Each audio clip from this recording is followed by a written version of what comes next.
있습니다. 여러분, 하나님은 우리보다 앞서가시며 그 하나님을 나의 피난처 두려워하지 마십시오. 여호와 하나님은 지켜주고 있습니다.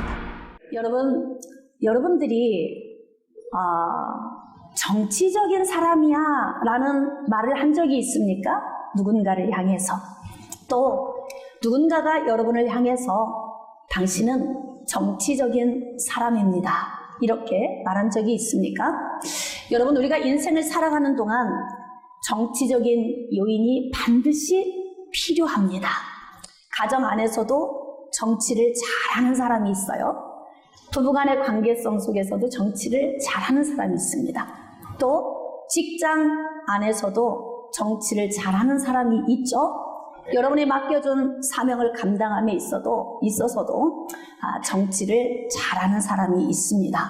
반드시 우리는 정치적인 요인이 필요하지만 이 요인이 선한 방향을 향해 있어야 합니다. 그런데 우리가 이 땅을 살아가는 동안 이 정치적인 요인이 선한 방향만 있으면 참 좋은데 악한 방향의 정치적인 사람도 있다는 것입니다. 자, 오늘은 악한 방향의 정치적인 성향을 통해서 공격해 오는 문제에 대해 오늘 기록된 말씀을 통해서 함께 은혜를 나누도록 하겠습니다. 여러분, 오늘 제가 전할 이 말씀의 본문의 배경은 여로보암 시대에 있었던 이야기입니다.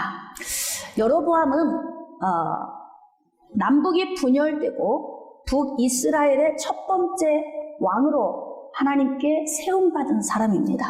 그런데 여로보암은 금송아지를 만들어서 베델과 단에 이 송아지를 세워놓고 이스라엘 백성들로 하여금 우상을 숭배하게 만든 사람입니다. 그래서 성경에서는 아주 악한 길로 간 사람의 모델로 여로보암을 이야기를 합니다.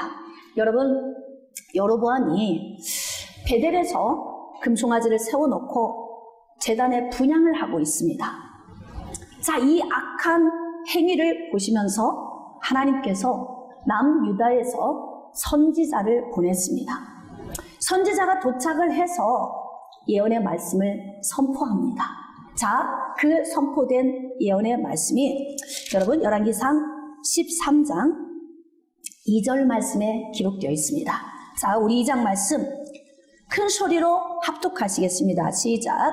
하나님의 사람이 제단을 향하여 여호와의 말씀으로 외쳐 이르되 제단아 제단아 여호와께서 이와 같이 말씀하시기를 다윗의 집에 요시아라 이름하는 아들을 낳으리니 그가 내 위에 분향하는 산당 제사장을 내 위에서 제물로 바칠 것이요 또 사람의 뼈를 내 위에서 사르리라 하셨느니라 하고, 금송아지를 만들어 분향하고 있는 여로보암을 향하여서 주신 이 예언의 말씀이 언제 성취가 되어졌냐면 300년 후에 남유다의 16번째 왕인 요시아 왕을 통해서 성취가 이루어집니다. 자, 남유다에서 온 이 선지자가 하나님의 말씀을 선포할 때에 제단이 갈라지고 그 안에 있던 재가 쏟아졌습니다.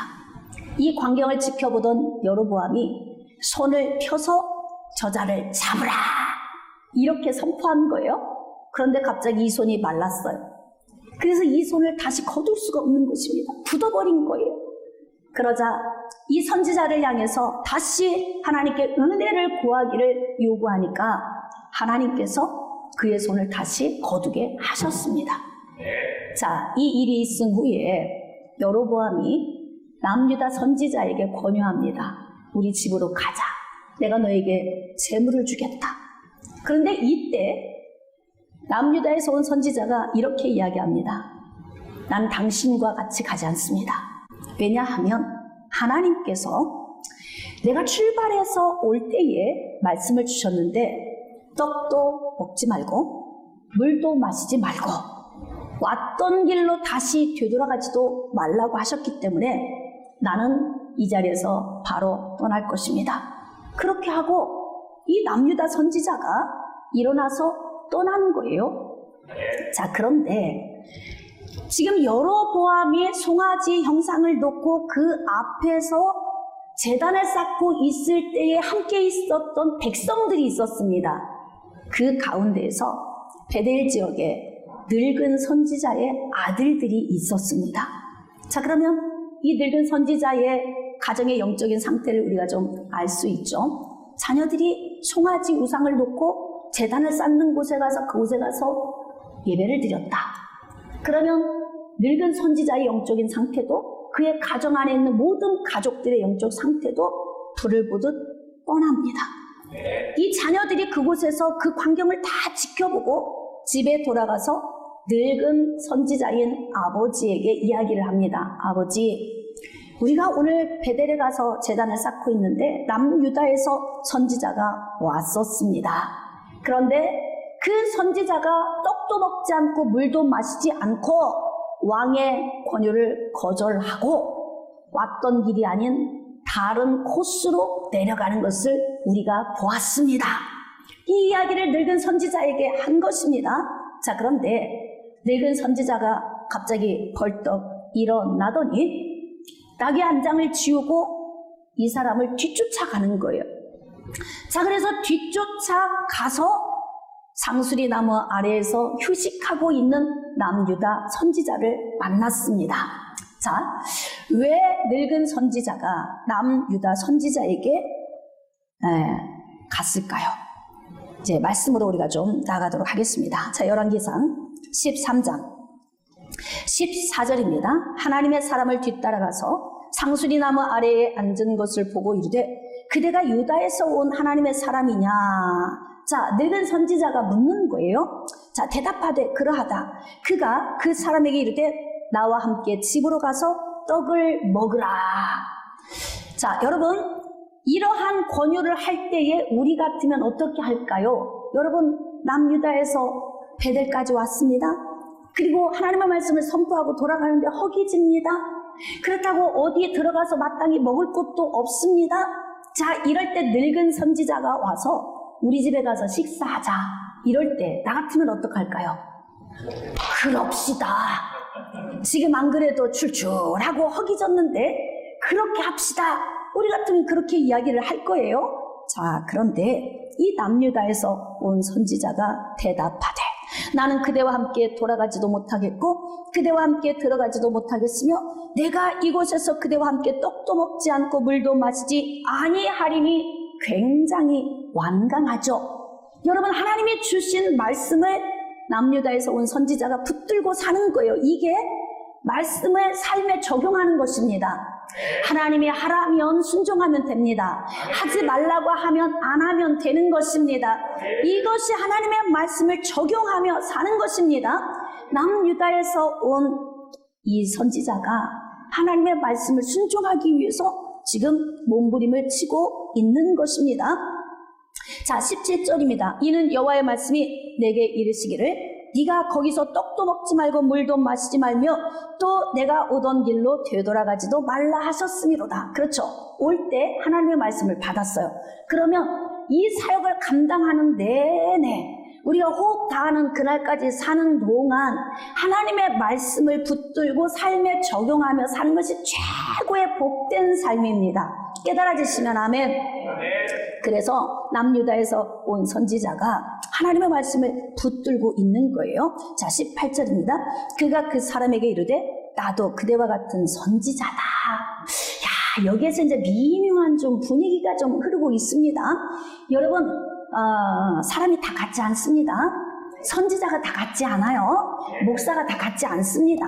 안수 집사님이 다 같지 않아요. 또 권사님, 집사님, 장로님이 다 같지 않습니다. 사람마다 영적 상태가 다 다릅니다. 그 영적 수준도 다르고 믿음도 크기가 다 다릅니다. 그런데 지금 뭐라고 말하냐면 나도 너와 같은 선지자다. 이 이야기 속에 어떤 의미가 들어있냐면 나도 음성 들을 줄 안다. 나도 너만큼 깨어있어 하나님과 교통이 되는 자다. 나도 너만큼 기도하는 사람이야. 지금 이거 진실입니까? 거짓입니까? 거짓이잖아요. 거짓. 그러니까 지금 이 늙은 선지자의 심리적 요인을 우리가 좀 잘 묵상해 보면 아마 이런 마음으로 달려온 것 같아요. 하나님이 베델에 있는 선지자인 나에게 말씀을 안 주시고 멀리 남유다에 있는 선지자에게 말씀을 왜 주셨나? 기왕이면 가까운 곳에 있는 나에게 주시지. 하나님에 대한 섭섭한 마음이 들었을 거예요. 그런데 하나님은 아무에게나 말씀을 주시지 않습니다. 하나님은 거룩한 곳에 임하십니다. 그러니까 그 마음 드는 것 자체가 자기 안에서 하나님을 향한 분노의 마음이 생기는 거예요. 누구처럼? 가인처럼. 하나님의 말씀에 불순종한 거죠. 하나님이 기뻐하시는 피의 제사를 드리지 않은 가인의 제사가 거절될 때, 이때 하나님을 향한 분노의 마음이 있어요. 섭섭함이죠. 자, 그 마음을 동생 아벨을 쳐 죽이는 데 쏟아 부은 거예요. 자기의 분노의 마음을. 그래서 가인의 분노는 다른 사람의 문제가 아니라 누구의 문제이다? 자기 자신의 문제이다. 이해가 되십니까? 그러니까 지금 늙은 선지자는 영적으로 깨어있지도 못합니다. 기도 생활도 잘 안 합니다. 말씀을 순종하며 살지도 않습니다. 그리고 베델 제단에 송아지 우상이 있는데 자녀들을 그곳에 보내서 제단을 쌓게 합니다. 그러니까 이 선지자의 영적인 상태는 완전히 불신앙을 가진 사자와 똑같은 그런 상태를 가지고 있는데, 그래도 늙은 선지자지 않습니까? 신앙의 연륜도 있고 관록도 있어서 지역에서 상당히 존경받는 위치에 있는 이 선지자가 배제당하고, 하나님께서 남유다에서 말씀을 주셔서 보낸 그 선지자를 생각할 때에 하나님에 대한 섭섭함, 자기 자신을 바라볼 때 자기 자신 안에 있는 이 분노의 마음, 이것을 어디에 표출하냐면 남유다에서 온 하나님의 선지자에게 표출하는 거예요. 자, 그래서 이 사람이 지금 자기의 이미지 관리를 위해서 나귀의 안장을 지우고 달려온 것입니다. 어찌하든 이 문제를 나에게 영광을 돌려야 돼. 내가 저자보다 낫고 내가 깨어있는 사람이고 내가 하나님의 인정을 더 받는 사람이라는 것을 베델 지역에 있는 사람들에게 보여주고 싶은 욕망이 있었던 것입니다. 자, 그러니까 이렇게 완강하게 말하고 있는 하나님의 선지자에게 나도 당신과 같은 선지자다. 이렇게 하니까 남유다에서 온 선지자가 마음이 조금씩 풀어지겠죠. 긴장감을 풀겠지요. 자, 그러면서 경계심을 늦추게 되지 않겠습니까? 이 모습을 우리가 보면서 야, 이 늙은 선지자가 정치적인 사람이구나. 어떤 방향으로? 자, 말씀을 좀 봅시다. 18절입니다. 그가 그 사람에게 이르되 나도 그대와 같은 선지자야. 자, 천사가 여호와의 말씀으로 내게 이르기를 그를 내 집으로 데리고 돌아가서 그에게 떡을 먹이고 물을 마시게 하라 하였느니라. 제가 한번 질문하겠습니다. 여러분, 하나님의 말씀은 변하지 않습니다. 하나님은 한번 하신 말씀을 반드시 이루십니다. 그렇다면 지금 하나님이 먹지 말라고 하신 말씀을 받아온 선지자가 다시 늙은 선지자를 통해서 먹으라고 했다면 이게 하나님의 음성이 맞습니까? 잘 고민하셔야 돼요. 여러분, 하나님의 음성을 분별하는 법, 여러분들이 성경을 보면서 잘 아셔야 하는데, 하나님이 먹지 말라, 마시지 말라라고 말씀하셨다면 누군가를 통해서 다시 먹으라 이 말씀 안 주십니다. 그러니까 하나님께서 나에게 먹지 말라고 했다면 이 말씀을 생명처럼 지켜야 하는데, 지금 늙은 선지자가 와서 나도 너처럼 같은 영성을 지녔고 나도 깨어있고 나도 하나님과 교통하는 그런 선지자야, 이러니까 경계심을 늦추는 거죠. 그리고 분별하려고 생각지도 않고 분별하지도 않습니다. 하나님의 말씀은 1.1획도 변하지 않기 때문에 하나님의 말씀을 붙들고 사는 것이 복입니다. 그러니까 이때 마음이 흔들리면 안 되는 거예요. 사실 배는 고픕니다. 지금 막 시장기가 돌고 허기가 칩니다. 뭐 돌을 떡으로 만들어서 먹으라면 그렇게라도 할 수 있을 만큼 지금 갈급한 상황인데, 늙은 선지자가 와서 우리 집에 가서 식사하자 이렇게 권유하니까 마음에 갈등이 오는 것입니다. 여러분, 우리를 영적으로 무너뜨리기 위하여서 이렇게 거짓된 방향으로 정치적인 사람을 마귀가 투입시킬 수 있어요. 이때 우리는 하나님의 말씀을 붙들고 흔들리지 않아야 합니다. 요동치지 않아야 합니다. 잘 갈대처럼, 바람에 흔들리는 갈대처럼 마음이 다 이렇게 흔들리면 우리가 하나님의 은혜 밖으로 이탈될 수 있다는 것입니다. 자, 그래서 하나님의 말씀을 붙들어야 하는데 지금 늙은 선지자가 하나님이 먹으라고 하셨어. 그러면 하나님은 절대로 하나님의 말씀을 바꾸시지 않으니까 뿌리치고 돌아가야 하는데, 자, 여기에서 그 선지자가 이렇게 왔던 목적이 뭐냐면 그 사람을 속임이라. 그러니까 지금 늙은 선지자가 선포한 이 말은 자기 이야기이죠. 하나님의 말씀이 아닌 거예요. 선지자라 이름하는 자들이 하나님께로부터 직접 오지 않은 말씀을 선포할 수 있다 없다? 있다. 거짓 선지자들이 있을 수 있다는 거예요. 그래서 우리가 하나님의 말씀을 잘 알고 이 말씀을 기준에 세우고 말씀이 선포될 때 분별할 수 있어야 하는 거예요. 제가 말씀을 통해서 여러분을 똑똑하게 만들려고 몸부림을 치는 이유는 하나님의 말씀에 기준이 없으면 여러분이 무너지기 쉽습니다. 인생을 도둑질 맞고 죽임당하고 멸망당하기 쉽습니다. 그래서 정말 우리가 세상의 지식에서도 알아가야 하지만 하나님의 말씀의 지식에서도 똑똑해져야 한다는 거예요. 깨달아지시면 아멘. 자, 이렇게 늙은 선지자가 와서 자신의 꾸며된 거짓된 이야기를 해요. 왜 속입니까? 무엇 때문에? 이 사람은 욕망의 사람입니다. 그리고 다른 사람들로 하여금 인정받고 싶은 것입니다. 왜? 지금 베델 지역이 술렁술렁합니다. 왕이 남유다에서 온 선지자에게 예언의 말씀을 들었다. 그리고 그를 대접하려고 했는데 거절하고 갔다. 그 사람 대단한 사람이야. 정말 영성 있는 사람이야. 우리가 보니까 진짜 하나님의 사람 같아. 이런 이야기가 베델에서 술렁거립니다.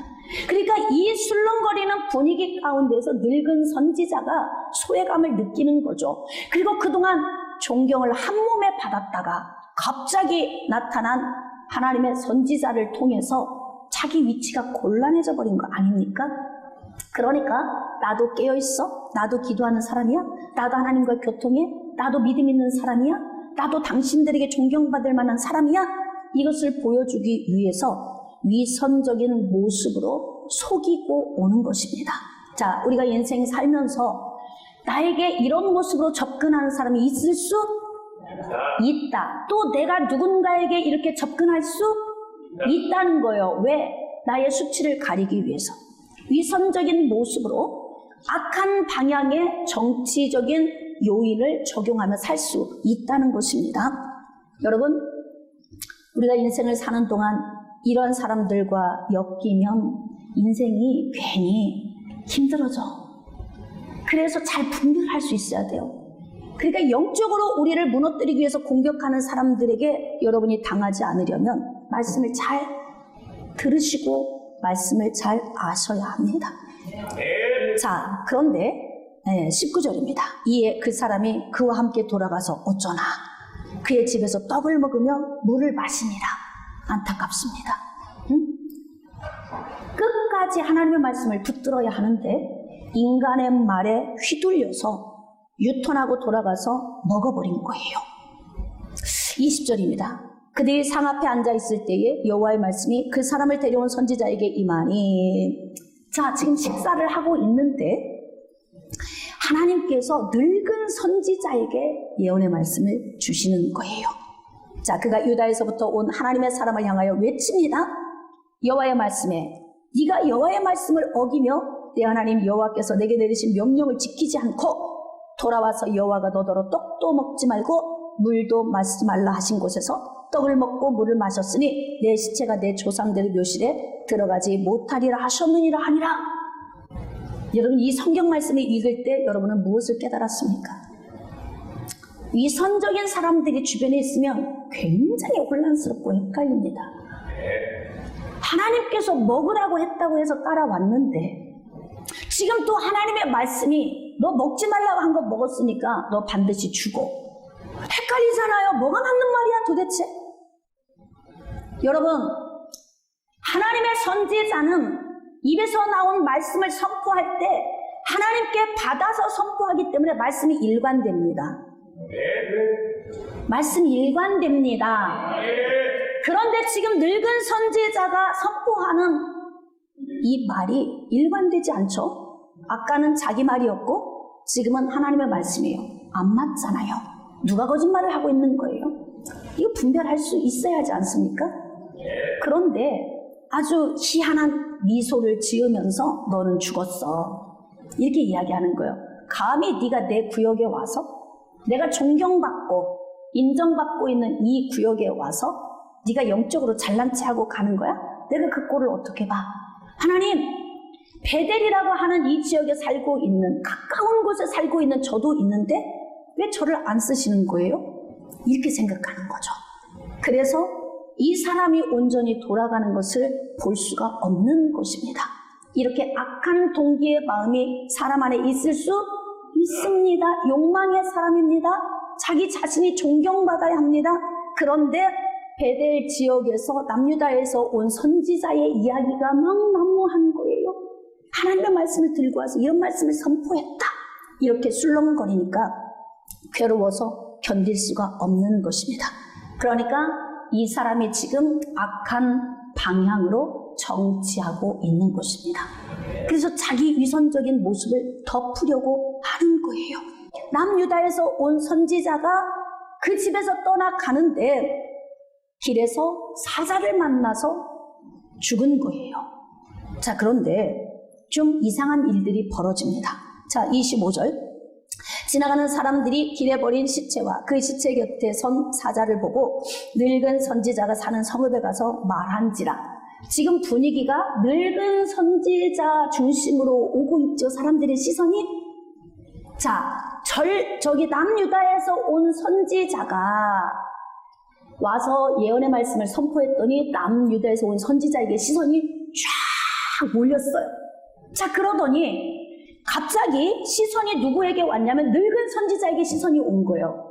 사람들이 이 사람이 죽으니까 늙은 선지자에게 온 것입니다. 그러니까 사람들의 마음에 어떤 마음이냐면 왜 하나님의 선지자가 왜 죽지? 저 사람이 진짜 하나님의 선지자라면 왜 저런 불행한 문제를 만났지? 이해가 잘 안 되는 거예요. 그러니까 아하, 역시 늙은 선지자가 참 선지자였구나. 이들도 헷갈려. 어느 것이 옳은지 잘 모르는 거예요. 자, 이때 이 늙은 선지자가 정치하는 모습을 좀 한번 봅시다. 26절입니다. 그 사람을 길에서 데리고 돌아간 선지자가 듣고 말하되 이는 여호와의 말씀을 어긴 하나님의 사람이로다. 자, 여호와의 말씀을 어긴 하나님의 사람이로다. 속 울렁거립니까? 이런 사람 옆에 있으면 헷갈립니다. 그냥 인생이 괜히 힘듭니다. 지금 자신이 남유다에서 온 선지자를 거짓으로 꿰어서 먹게 만들었으니까 누가 죽인 거예요? 늙은 선지자가 죽인 거잖아요. 그런데 지금 여호와의 말씀을 어긴 선지자다. 자, 여호와께서 그에게 하신 말씀과 같이 여호와께서 그를 사자에게 넘기셨다. 밥을 먹을 때 하나님께서 늙은 선지자에게 주셨던 그 말씀이 성취되었다. 그러니까 나도 하나님의 음성을 듣는 자이다. 나도 예언을 받은 자야. 나도 깨어있는 자이고 나도 하나님과 교통하며 나도 기도하는 사람이다. 지금 이들 앞에 이렇게 이야기하고 있는 것입니다. 길에서 남유다에서 온 선지자는 사자에 물려 죽었습니다. 그리고 길에 지금 엎드러져 있습니다. 그런데 이 선지자는 희한한 미소를 띱니다. 그러면 그렇지. 네가 내 영역에 와서 나를 곤경에 빠뜨려? 그럴 수 없지. 내가 너를 그냥 돌려보내지 않아. 그리고 정치적인 행동을 하는데 마치 이 문제가 누구의 문제인 것처럼 풀어나갑니까? 하나님의 선지자, 유다에서 온 선지자의 문제인 것처럼 풀어가잖아요. 물론 하나님의 말씀을 어기고 불순종했던 이 유다 선지자의 문제이기도 하지만 그렇게 될 수밖에 없도록 앞에서 미혹했던 늙은 선지자가 악한 사람입니다. 이렇게 악한 방향으로 정치적인 사람, 이런 사람이 내 주변에 있으면 이렇게 유다에서 온 선지자처럼 이런 문제 만날 수 있습니다. 자, 그래서 하나님이 하신 말씀과 같이 하나님이 이렇게 사자에게 넘기셨다, 이렇게 능청스럽게 이야기를 하는 거죠. 그러니까 내가 원하는 대로 내 뜻대로 일이 잘 풀어지고 있어. 그렇지, 나는 베델에서 존경받는 사람이야. 지금 자기 자신 스스로 위안을 하고 있겠죠. 자, 그래서 베델 사람들의 이야기를 듣고 사자가 물은 자리로 간 거예요. 자, 그곳에 가서 29절입니다. 늙은 선지자가 하나님의 사람의 시체를 들어 나귀에 실어가지고 돌아와 자기 성읍으로 들어가서 슬피 울며 장사하되. 답답하죠. 물 없이 고구마 먹은 것 같은 느낌 뭡니까? 우리 지금 성경 통독하고 있는데 여기 읽으면서 여러분 지나갈 때 어떤 느낌이셨어요? 어머, 목사님 그런 내용이셨더래요. 그냥 우리는 모르고 그냥 잊고 지나갔는데 여러분 이렇게 생각하실 수 있어요? 얼마나 능청스러운지 실어 가지고 가서 통곡하며 웁니다. 정치질을 하고 있는 거죠. 여러분, 자칫 잘못하면 이런 사람들에게 휘말리기 쉽습니다. 왜냐하면 이런 사람들은 이 보여지는 행동이 너무 멋있거든요. 세상에 지금 하나님의 말씀을 어겨서 저주받아 사자에게 물려 죽임을 당했는데 그런 사람을 데려다가 장례식을 치러주는 그 아름다운 모습, 그리고 그를 위하여 애곡하며 우는 늙은 선지자, 지금 정치적인 사람인 이 늙은 선지자가 하는 이 행동을 보면서, 자 30절, 그의 시체를 자기의 묘실에 두고, 자기 묘실에 두었다잖아요. 오호라 내 형제여 하며 그를 위하여 슬피 우니라. 이게 진실된 눈물일까요? 거짓된 눈물. 거짓된 눈물 흘릴 수 있습니다. 악한 쪽으로 정치적인 사람은 이렇게 정치를 하기도 합니다. 그러니까 우리가 인생 살면서 정신 바짝 차려야 돼요. 영적으로 우리를 공격하기 위해서 하나님의 말씀을 잘못 선포해서 우리를 흔들리게 하거나 아니면 무너지게 하는 이런 요인을 가지고 올 수 있다는 거예요. 그러니까 깨어 있어라, 이렇게 말씀하는 겁니다. 우는 사자같이 도로다니며 삼킬 자를 찾는 자가 있다. 누가? 마귀가 두루두루 다니며 삼킬 자를 찾고 있기 때문에 이렇게 늙은 선지자같이 깨어있지 못한, 마음이 악한 거짓된 위선적인 사람을 우리 인생에 투입시켜서 우리를 무너뜨릴 수도 있다는 것입니다. 그러니까 우리가 깨어있어야 하는 거예요. 하나님의 말씀을 잘 붙들고 있어야 하는 것입니다. 하나님의 말씀을 잘 알아야 하는 것입니다. 이렇게 슬피 웁니다. 그러면서 베델 지역에서 함께 이 장례식을 치르면서 봐라, 누가 참 선지자인 줄 아느냐, 이렇게 이야기하는 거죠. 이 사람은 하나님의 말씀을 어긴 자이고 저주받은 자이고 하나님에게 버림받은 자이지만 봐라, 내가 참 선지자이니라, 이렇게 지금 정치질을 하고 있다는 것입니다. 자, 31절입니다. 그 사람을 장사한 후에 그가 그 아들들에게 말하여 이르되, 이제 주변 사람들에게는 자기 자신을 다 유선적인 모습을 감출 수 있었는데 아들들은 알고 있잖아요. 아버지가 달려간 걸 알고 있어요. 물론 아버지가 거짓으로 그 사람을 속인 것까지는 알지 못하지만 그래도 늙은 선지자가 양심이 있잖아요. 그러니까 자기 아들들 앞에서도 정치하고 있어요. 자, 아들들에게 말하며 이르되 내가 죽거든 하나님의 사람을 장사한 묘실에 나를 장사하되 내 뼈를 그의 뼈 곁에 두라. 진짜 정치 잘하죠? 완벽하게 잘하죠? 자, 사람은 속을 수 있지만 하나님은 속지 않으십니다. 하나님은 속지 않으십니다.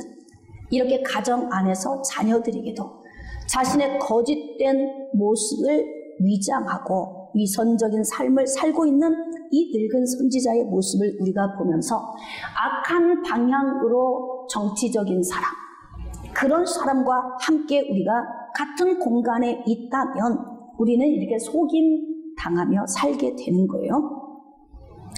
32절입니다. 그가 여호와의 말씀으로 베델에 있는 제단을 향하고 또 사마리아 성읍들에 있는 모든 산당을 향하여 외쳐 말한 것이 반드시 이룰 것임이니라. 자, 이렇게 말한 이유가 뭐예요? 이 사람의 뼈 곁에 내 뼈를 두라고 한 이유는 자기 뼈가 보존되기 위한 거예요. 왜 그런 줄 아십니까? 자, 이 선지자가 선포한 말씀이 반드시 이룰 걸 알아요. 그러니까 이 늙은 선지자는 누가 참 선지자라고 지금 말하고 있는 거예요? 유다에서 온 선지자가 참 선지자다. 그가 선포한 것 하나님께 받아온 것이다. 그거 이루어질 걸 안다. 그러니까 내 뼈 그 옆에 묻어줘. 왜냐하면 언젠가는 이 뼈를 파헤쳐서 제단에서 불사를 날이 오기 때문이라는 거예요. 아까 2절 말씀 한번 돌아가 봅시다. 13장 2절 하나님의 사람이 제단을 향하여 여호와의 말씀으로 외쳐 이르되 제단아 제단아 여호와께서 이와 같이 말씀하시기를 다윗의 집에 요시아라 이름하는 아들을 낳으리니. 자, 남유다의 16번째 왕 요시아가 지금 여로보암 이후 300년 후에 이 일을 성취합니다. 그런데 자, 그가 내 위에 분양하는 산당 제사장을 내 위에서 제물로 바칠 것이요. 자, 그러니까 지금 늙은 이 선지자, 즉 제사장격인 이 사람이 나중에 어떻게 된다는 거예요? 제단 위에 불살라지게 된다는 거예요. 나중에 후대에 이루어지면 뼈를 추려서 갖다 불사른다는 거죠. 그러니까 송아지 우상을 놓고 제단 앞에서 분향했던 그 제단을 더럽게 한다는 거예요. 하나님께서 무가치하게 만드신다는 것입니다. 근데 어떻게요? 그 사람의 뼈를 내 위에서 사르리라. 이 일을 요시아 왕이 했어요. 그래서 베델의 산당을 무너뜨리고 제단을 무너뜨릴 때에 베델에 있는 무덤을 다 파헤쳐가지고 그 뼈를 추려서 베델 제단에 가서 그 뼈를 다 사르는 거예요. 그래서 그 말씀이 성취된 거죠. 그러니까 이 늙은 선지자는 이 유다에서 온 선지자가 선포한 말씀이 반드시 이루어질 걸 알아요. 왜일까요? 자기가 거짓되니까 저 사람이 참인 걸 아는 거예요. 지금 거짓을 말하고 있는 사람이 자기가 거짓된 걸 알까요? 모를까요? 알죠. 알아요. 악한 방향으로 정치적인 사람 자기가 거짓된 걸 알고 하는 거예요. 의도성을 가지고 하는 겁니다. 왜냐하면 자신이 선하게 보이고 싶은데 악하거든요. 착하게 보이고 싶은데 거짓되거든요. 그러니까 자기 자신을 가장하고 위선적인 삶을 사는 거예요. 그러나 이 죽은 자가 하나님의 말씀을 선포했기 때문에 하나님의 말씀이 반드시 이루어질 거야. 그러니까 자기 뼈가 파헤쳐지지 않게 하기 위해서 어떻게 한 거예요? 이 사람의 뼈 곁에 내 뼈를 두라. 야, 머리가 굉장히 좋은 사람입니다. 그러니까 악한 방향으로 정치적인 사람은 똑똑하지 않고는 할 수가 없어요. 그러니까 정말 똑똑한 사람이 선한 쪽으로 열려있으면 너무 복인데 똑똑한 사람이 악한 쪽으로 열려있으면 이렇게 악한 방향으로 정치적인 사람이 되는 거죠.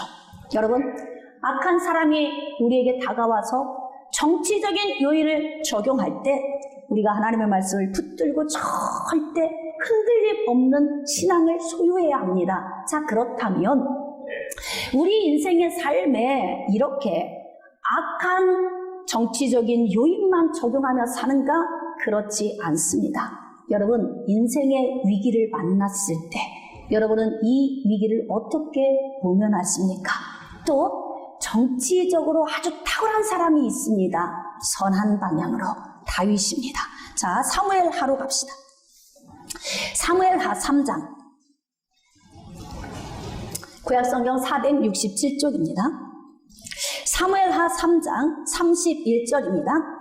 다윗이 요압과 및 자기와 함께 있는 모든 백성에게 이르되 너희는 옷을 찢고 굵은 배를 띠고 아브넬 앞에서 애도하라.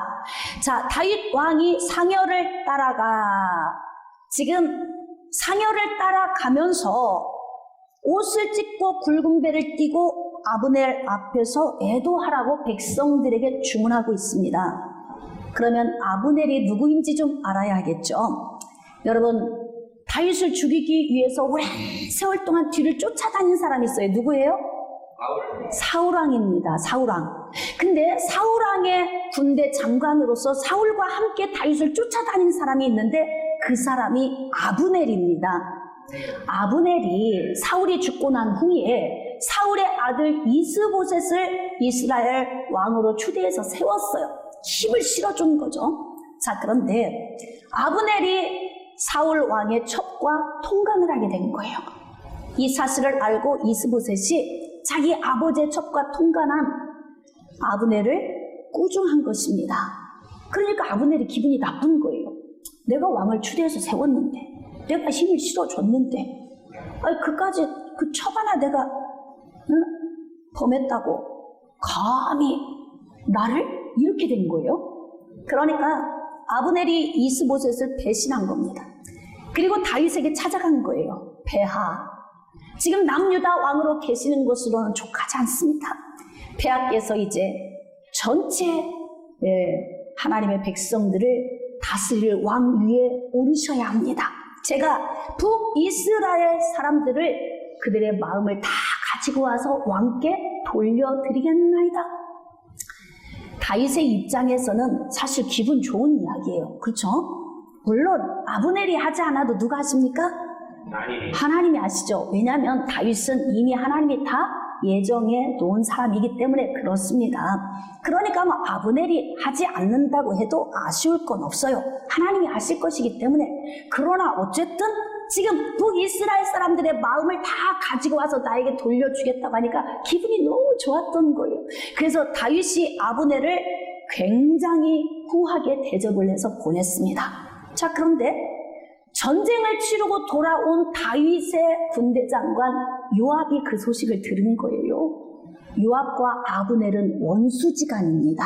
그러니까 우리가 인생의 삶을 살 때 이렇게 사람끼리 미묘하게 이렇게 엮여 있어요. 그러니까 다윗이 좀 신중하게 행동을 했어야 하는데 자신을 위하여 평생 군대 장관으로 섬겼던 요압의 원수인 아브넬을 후대에서 보냈다는 이야기를 듣고 요압이 마음이 상했습니다. 그러니까 요압이 뒤쫓아 가서 아브넬을 죽인 거예요. 자, 갑자기 왕을 만나고 돌아갔는데 아브넬이 죽었어요. 누가 죽인 거예요? 추론해 봅시다. 누가 죽인 거예요?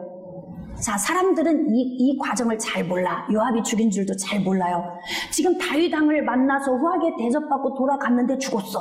누가 죽인 것처럼 느껴질까요? 그렇죠. 다윗이 죽인 것처럼 느껴지는 거예요. 그러니까 갑자기 이 사건을 놓고 성읍이 술렁술렁합니다. 아니, 폐하께서 아브넬을 후하게 대접해 보냈는데 그게 거짓이었나 봐. 그리고 그를 죽였어. 왜? 사실은 가까운 사람이 아니에요. 아브넬과는 먼 사람이죠. 왜? 사울의 군대 장관이고 자기를 죽이기 위해서 평생 쫓아다닌 사람이니까 원수와 다름없는 사람 아닙니까? 그러니까 겉으로는 후하게 좋은 척 대접해 보냈지만 속으로는 미웠을 거야. 그래서 아마 다윗 왕이 쳐 죽였을 거야. 이렇게 소문이 막 도는데 이 소식이 다윗의 귀에 들리는 거예요. 이 소문이 들리니까 다윗이 얼마나 마음이 아프겠어요? 여러분, 제가 목회를 하면서 참 힘들 때가 있어요. 언제인 줄 아십니까? 제가 우리 아이들에게도 가끔 대화를 하면서 이런 이야기를 하죠. 엄마가 너무 힘들다. 왜냐하면 나됨을 성도들이 모를 때가 내가 가장 힘들다. 이 이야기를 제가 우리 아이들하고 할 때가 있어요. 왜냐하면 제가 성도들과 통화하는 거 다 애들은 다 알고 있잖아. 저하고 같이 있으면서 애들이 이런 이야기를 해요. 엄마, 어른들이 유치원생 같아. 왜냐면 제가 막 다독이고 달래고 뭐 얼르고 하면서 막 전화통화하는 걸 애들은 다 듣고 있잖아요. 애들 눈으로 볼 때에도 참 애들 같다. 그러니까 우린 나이만 먹은 거야. 나이만. 그리고 생각은 아이들에 머물러 있는 거예요. 그러니까 어린 애들이 봐도 애들 같다는 이야기죠. 제가 그럴 때는 이런 이야기를 하죠. 엄마, 목회가 진짜 힘들어 보이세요? 그럼 제가 이런 이야기 합니다. 난 다른 건 안 힘들어. 뭐가 힘든 줄 아니? 나의 나됨을 모를 때가 힘들어. 그러니까 제가 지금 다윗을 보면서 마음이 공감이 되는 거예요. 다윗 너무 힘들겠다. 여러분, 이런 문제 있을 때 여러분은 어떻게 해결하십니까? 자, 이때부터는 정치해야 합니다. 네? 내가 인생의 위기가 왔거나 어떤 문제에 봉착했을 때 이 문제에서 헤어나기 위해서 정치를 해야 하는 거예요. 여러분, 너무 정치를 할 줄 모르는 사람도 참 답답합니다. 가정 안에서 부부끼리도 정치 잘하는 부인은 사랑받습니다. 네? 오늘 가르쳐드릴게. 귀를 쫑긋 세우고 들으세요. 울어, 그냥 울어. 그냥 남편 앞에서 울어, 많이. 그러면 남편 마음이 그냥 녹아요. 남자들은 눈물에 약하다잖아. 그러니까 대부분 남편의 사랑을 많이 받는 그 아내의 특징은 잘 운다. 너무 미안해, 내가 잘못했어. 내 문제인 것 같아. 남편이 잘못했어도 내 문제인 것 같아. 그럼 남편이 자기 문제인 거 알까요, 모를까요? 알죠. 그럼 알죠. 여러분이 지금 알죠? 그러잖아요. 알고 말고 알지. 그런데 울면서 내 문제인 것 같아. 그럼 이뻐, 안 이뻐? 이뻐. 그러니까 사랑받는 거예요. 이것도 정치야. 깨달아지시면 아멘. 여러분, 부모가 자녀들 데리고 정치하죠? 아이들이 여러 명 있을 때 어떻게 이게 잘못하면 편애가 되고 자칫 잘못하면 형제간들에게 이게 사이를 끊어놓는 문제를 만들 수도 있어요. 그러니까 어떻게 합니까? 부모가 자녀에 대해서 정치를 잘해야 됩니다. 한 놈 한 놈 이뻐해야지. 그러니까 막 그냥 은밀하게 둘이 있을 때만 나누는 거예요. 여럿이 있을 때는 표시 안 하고 있다가 깨달아지시면 아멘. 주인이 종을 다스릴 때도 정치를 잘해야 합니다. 그러니까 종들이 많을 때는 여럿 있을 때는 표시 안 하다가 하나씩 불러놓고 돈을 살짝 주면서 너만 준다? 응? 알았지? 너한테만 내가 이렇게 하는 거야. 어디 가서 절대 말하지 마. 이게 정치 아닙니까? 그러면 이 종은 어떻게 할까요? 기분이 좋죠. 아, 기분 좋은 정도가 아니라 목숨 걸지. 그럼 목숨 걸죠. 그렇게 모든 종에게 주인이 되면 모든 종이 주인을 향해서 목숨을 거는 것입니다. 그러니까 정치가 제가 필요하다고 했어요. 인생 살면서 정치가 필요하다. 직장에서도 그렇고 가정에서도 교회 안에서도 삶 속에서 필요해. 선한 방향으로 정치하면 이것이 우리 인생에 훨씬 유익이 됩니다. 다윗의 다윗됨을 알아주지 못하는 이 지금 성읍 사람들의 술렁거림이 너무 괴로웠을 것 같다. 그러니까 다윗이 고민을 하는 거예요. 그러면서 정치를 시작을 합니다. 어떻게? 사실은 그렇게 가깝지도 않고 마음에 애정도 없어요. 그런데도 지금 어떻게 하냐면 백성들에게 선포하는 거예요. 옷 찢고 굵은 배 입어. 그리고 어떻게 애도해. 그러면서 다윗 왕이 사녀를 따라가는 거예요. 자, 아브넬을 헤브론에 장사하고 아브넬의 무덤에서 왕이 소리 높여 울고 백성도 다 우니라. 아니, 백성들이 무슨 관계라서 울어요, 아브넬과. 왜 우는 거야 도대체? 왜 우는지 몰라. 그냥 왕이 통곡하고 우니까 그냥 막 같이 우는 거예요. 이게 분위기를 타는 거잖아, 이렇게 분위기를. 응? 그래서 다윗이 지금 이렇게 선한 방향으로 정치를 하면서 나의 나됨을 보여주기 위해서 몸부림을 치고 있는 것입니다. 왕이 아브넬을 위하여 애가를 지어 이르되 또 얼마나 사랑한다고 애가까지 또 지어. 아브넬의 죽음이 어찌하여 미련한 자의 죽음과 같은고. 내 손이 결박되지 아니하였고 네 발이 착고에 채이지 아니할 거를 불의한 자식 앞에 엎드려졌도다. 이 누구 이야기하는 거예요? 내가 죽인 거 아니야. 불의한 자식이 요압 저자가 죽인 건데. 그러니까 다윗이 지금 너무 괴로운 거예요. 자기 자신의 자신됨을 보여주고 싶은데 방법이 없어. 그러니까 나 말고 요압이야. 지금 간접적으로 애가를 지어서 막 부르는 거죠. 온 백성이 다시 슬퍼하며 우니라. 분위기 괜찮죠? 가만히 보니까 좀 잘 될 것 같은 분위기예요. 이 정치를 지금 잘하고 있는 거예요. 자, 35절. 석양의 뭇 백성이 나와 다윗에게 음식을 권하니 다윗이 맹세하기를 만일 내가 해 지기 전에 떡이나 다른 모든 것을 맛보면 하나님이 내게 벌 위에 벌을 내리시니 마땅하니라 하매. 진짜 죽이고 싶은 사람이 죽었더라면 저렇게 안 할 텐데 그런 말이 나올 법한 행동을 하는 거예요. 사실 왕이 밥 먹는 게 뭔 문제예요? 그렇잖아요? 먹을 수 있어요. 배고프면 해가 질 때가 됐으면 식사해 봤죠? 안 먹어요. 네? 애도 하는 거죠. 아깝다. 마음 아프다. 이러면서 어떻게 하는 거예요? 제발 성읍 사람들아 나의 나됨을 좀 알아다오. 이렇게 몸부림치는 거예요. 그러니까 여러분 선한 방향으로 정치 잘하는 사람은요 인생이 확실히 순탄합니다. 그리고 백성들이 다 떠나고 왕좌가 위기가 올 수 있는 상황에서도 더 전진하며 갈 수 있어요. 깨달아지시면 아멘. 그러니까 지금 자기 자신의 자신됨을 보이기 위하여서 지금 선한 방향의 정치를 하고 있습니다. 36절입니다. 온 백성이 보고 기뻐하며 왕이 무슨 일을 하든지 무리가 다 기뻐함으로. 왠지 참 좋은 방향으로 일이 지금 잘 풀려가고 있죠. 다윗의 다윗됨을 보여주기 위해서 몸부림치는데 왠지 잘 될 것 같아요. 자, 37절. 우리 중요한 말씀 밑줄 긋고 큰 소리로 합독합시다. 시작. 이날에야 온 백성과 온 이스라엘이 넬의 아들 아브넬을 죽인 것이 왕이 한 것이 아닌 줄을 아느니라. 아멘. 할렐루야. 이렇게 풀어가고 있는 거예요. 그러니까 내가 죽인 게 아니야 100번 말한다고 되겠어요? 백성들아 아브넬 내가 죽이지 않았다. 다른 사람이 죽였다. 이 말로 해명할 수 없는 분위기. 왜?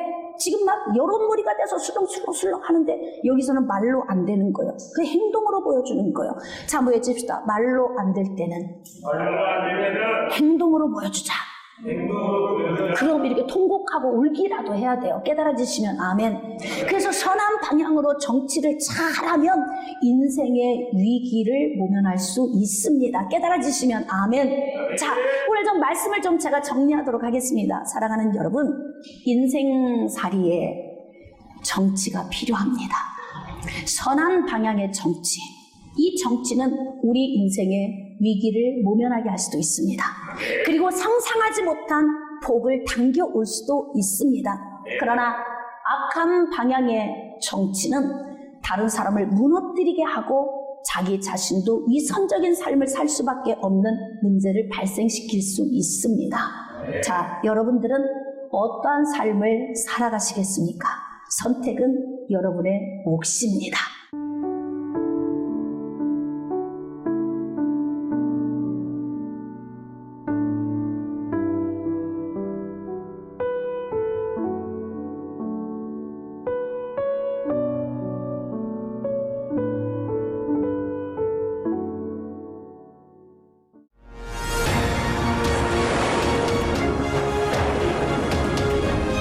희생하는 사랑, 조건 없는 사랑을 주는 여러분, 하나님은 우리보다 앞서가시며 그 하나님을 나의 피난처 두려워하지 마십시오. 여호와 하나님은 찾고 있습니다.